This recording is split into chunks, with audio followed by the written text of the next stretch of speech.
Why does KANT never shop at an airport? Why not? Because within the realm of human activity there is no duty-free zone.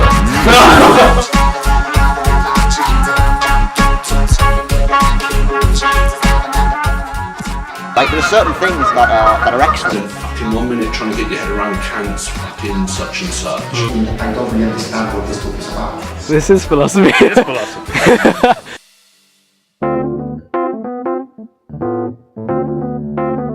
Well, I was talking to some colleagues in the English department once, and they said, "Oh, isn't love just chemicals?" It seems to me that's a category error. And they said, "What do you mean?" And I said, "Well, what are we doing now?"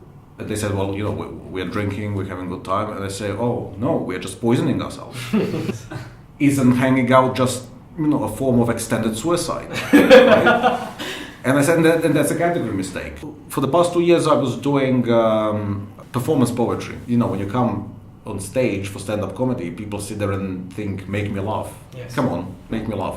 Performance poetry, people sit there and think, "Oh, another one, Let's listen to, poetic drivel," and then you tell jokes and you catch them off guard. So in a sense, I think I'm sneaking in the comedy routine. My account of the real, I don't know what it is.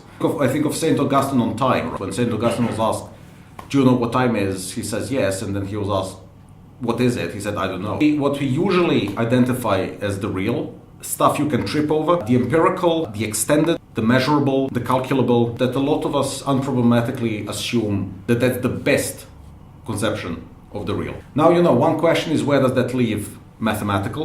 Another question is, where does that leave the subjective? If you notice, when people say they are realists, they're not simply describing the position they have, but they are giving a normative claim about that distinction. They say, Precisely. My distinction is serious, my distinction is respectable, what you're doing is, somehow wishy-washy, somehow abstract. Is this identification or the privileging of that conception of the real? Etymologically, real means it's thingly. It looks like a thing.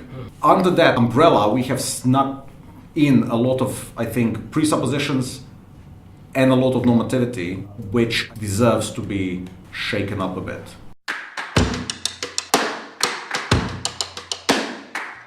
The thing is, why we like scientific breakthroughs is not because we like science, but we like consequences of science. What you have more in philosophy is a philosophical inspiration, which sometimes feel like a breakthrough. There are moments in which it seems to you that you see something which was yet unseen, or something just fall into place. The first film I ever cried to was E.T. The second film I ever cried to was Terminator 2. When Arnold Schwarzenegger descends into molten steel and does this. Thumbs up and dies. And I just couldn't...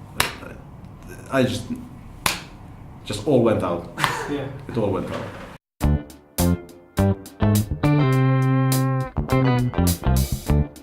I would like to construct myself in the image of Kant because I have trouble with timekeeping. I've heard he was a big wanker. Except without masturbation. Can get himself into a cocoon every night, and he would have to be liberated every morning because he could get in and not out.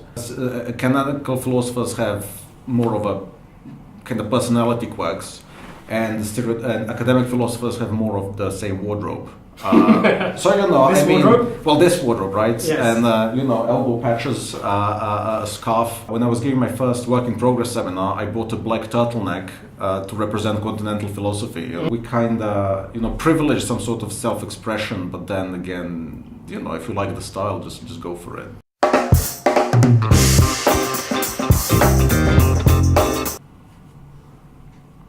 Do you have any questions?